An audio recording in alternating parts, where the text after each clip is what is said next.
Vous êtes sur la chaîne Imo TV, Laurent Vimont, président de Century 21 France, est à mes côtés. On revient sur le marché immobilier locatif et on se met maintenant à la place du propriétaire. Et on commence par cette mesure d'encadrement des loyers qui est entrée en vigueur le 1er août 2015 à titre expérimental dans la capitale. Une mesure qui était attendue par les locataires dans un contexte de prix de loyer très élevé, mais redouté par les bailleurs. Alors Laurent Vimont, effectivement, quel est votre avis? Et effectivement, si vous vous mettez à la place des propriétaires, quel est votre point de vue un mois après l'expérimentation de cette mesure? Alors mon sentiment, c'est qu'on a joué un peu aux apprentis sorciers. C'est-à-dire qu'on a à la hâte découpé Paris en plusieurs zones avec des incohérences absolues. Je prends un exemple, l'exemple du 18e arrondissement, donc au nord de Paris, dont le quartier a été découpé du nord au sud, avec un loyer médian qui est composé pour une partie de Montmartre, les loyers les plus élevés, et de Barbès, et de l'autre de Montmartre encore, et de Pigalle. Donc le loyer médian, c'est l'addition des loyers les plus faibles et les plus élevés, et il est normal de comprendre que c'est peut-être les loyers les plus élevés qui vont baisser, donc ceux de Montmartre et pas ceux de Barbès. Donc ça, c'est l'incohérence du zonage. Ceci étant, ce qu'on observe aujourd'hui, c'est que ce dispositif, a priori intéressant pour le locataire, il aura des conséquences dramatiques sur le marché en termes d'offres, puisque certains bailleurs parisiens ont fait le choix, dès la mise en place de la mesure et l'arrivée à l'échéance de leur baux avec un locataire, de mettre leur logement en vente et de les sortir du marché parisien. Donc ma crainte, c'est qu'à vouloir protéger le locataire, on assèche le parc locatif privé parisien et qu'on arrive à une véritable pénurie de logements de l'offre locative parisienne. Alors, je suis propriétaire d'un logement que je souhaite mettre en location. Quelles questions je dois me poser au tout début? La première question maintenant, c'est quoi le loyer médian? Donc il faut se référer au site de l'OLAP, olap.fr, regarder la date de l'immeuble dans lequel l'appartement que vous mettez en location est. Deuxièmement, du type de logement, est-ce que c'est un studio ou un 4 pièces? Et puis vous aurez le loyer médian qui sera la référence de loyer que vous ne pourrez pas dépasser de 20%. Sauf si votre logement dispose d'un élément dit exceptionnel. Alors exceptionnel, le problème c'est que si tous les deux on décidait de définir nous-mêmes ce que c'est qu'un élément exceptionnel, on risquerait d'avoir de grosses divergences, donc il y a un risque important. Cette dimension exceptionnelle permet de dépasser le loyer de 30%. Voilà. Aujourd'hui, il existe une définition de ces mesures? Exceptionnel. Alors, est-ce que c'est un balcon, une terrasse, la vue sur la Tour Eiffel, la vue sur Montmartre, la vue sur je ne sais pas quoi? Donc, il y a un risque de contentieux extrêmement élevé, mais si vous arrivez à démontrer que vous avez une dimension exceptionnelle, vous pouvez dépasser le loyer médian de plus de 30%. Alors, au-delà de cette mesure d'encadrement des loyers, est-ce qu'il y a une méthode pour fixer le prix effectivement du loyer de mon bien? Oui, la règle de base, c'est de bien connaître l'offre existante et de voir l'offre concurrente à la mienne. Et chez Century 21, nous avons développé un outil qui permet d'analyser, c'est une analyse comparative de marché, les loyers concurrents du vôtre. Alors, ça marche mieux dans les zones dites détendues. Dans Paris, c'est compliqué parce qu'il y a peu d'offres et donc peu de comparaisons. Mais il ne faut jamais prendre le risque de mettre son appartement en location sans analyser le marché existant et sans comparer son logement avec les logements concurrents que les locataires n'auront pas de visiter quand ils auront à se loger. Alors, aujourd'hui, effectivement, l'offre, le marché existant est plutôt haussier ou baissier?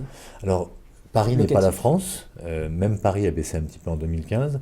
Globalement, les loyers ont baissé en France d'environ 2% au premier semestre 2015, avec des disparités importantes.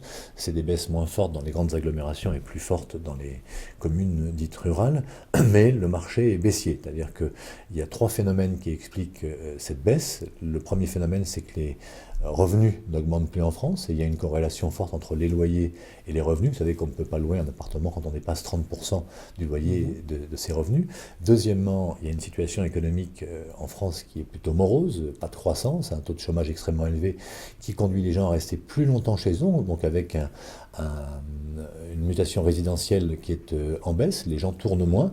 Et puis, le troisième élément, c'est que dans beaucoup de régions de France, on a vu sortir des programmes neufs, entre autres après la loi Cellier, qui ont apporté une offre de logements neufs sur le marché. Et que donc les locataires avaient le choix entre le neuf et l'ancien, et que cette offre qui est sortie de terre, elle a pesé de façon importante sur les loyers, et ça a fait baisser les loyers en France, ce qui me fait dire que la seule bonne façon de faire baisser le loyer des locataires, c'est de produire et pas d'encadrer. Alors, dans ce contexte déflationniste, est-ce que vous avez des petites astuces pour mieux valoriser son bien? Ben, la première règle, c'est de se demander si vous accepteriez, vous, d'habiter dans le logement que vous mettez en location. Qu'est-ce que l'état général du logement vous convient en tant que locataire potentiel? C'est toujours délicat de mettre un logement en location qu'on n'accepterait pas soi-même d'habiter. Donc le petit coup de peinture à la sortie du locataire en place, c'est quelque chose d'indispensable. C'est une règle pour moi incontournable que de mettre sur le marché un logement en bon état. C'est une forme de respect du locataire qui va rentrer dans le contrat qu'on va sceller entre les parties.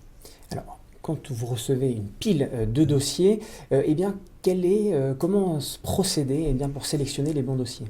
On sait qu'un bon dossier est bon au terme du bail. Quand il n'y a pas eu d'impayé, il n'y a pas de règle absolue, c'est-à-dire que On ne peut pas anticiper. non, les CSP cadres sup Ou ne est-ce payent que- pas mieux le loyer que les employés ouvriers. Il n'y a aucune règle Ou est-ce que le absolue. maître mot, c'est garantie, caution, garantie? Ben, c'est la transparence dans les informations communiquées, mais encore une fois, personne ne sait ce qui va se passer en cours de bail. Si vous avez 10 dossiers, on ne choisit pas parce qu'on est fonctionnaire ou parce que le futur locataire a un emploi instable.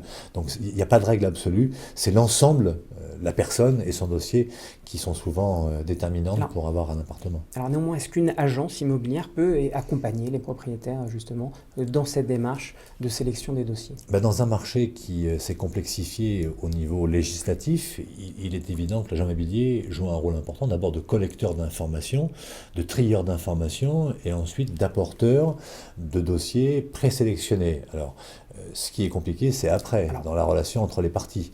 Et quand les incidents arrivent, par exemple, l'agence est un tiers de confiance qui va négocier pour le propriétaire. Donc moi, je conseille, mais je suis peut-être pas forcément crédible sur le sujet, étant complètement intéressé, de confier son appartement à un professionnel, parce que quand tout se passe bien, il n'y a pas de problème. En revanche, quand il y a des incidents de paiement, c'est plutôt... L'agence peut intervenir, vous Bien intervenez sûr. auprès des On a propriétaires? observé qu'on avait un taux d'accident de paiement qui avait fortement augmenté depuis 2 ans et que le rôle du professionnel qui allait au-devant du locataire en difficulté permettait, dans 95% des cas, de résoudre la difficulté avec un échéancier, mais il faut s'y prendre très tôt et puis il faut être un médiateur qui sait négocier.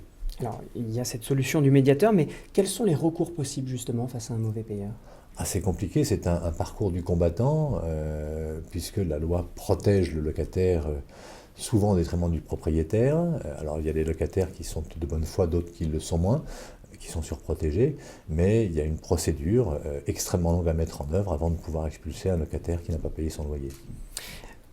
Venons au cas particulier des travaux. On se demande souvent qu'est-ce qui est à la charge du propriétaire et du locataire.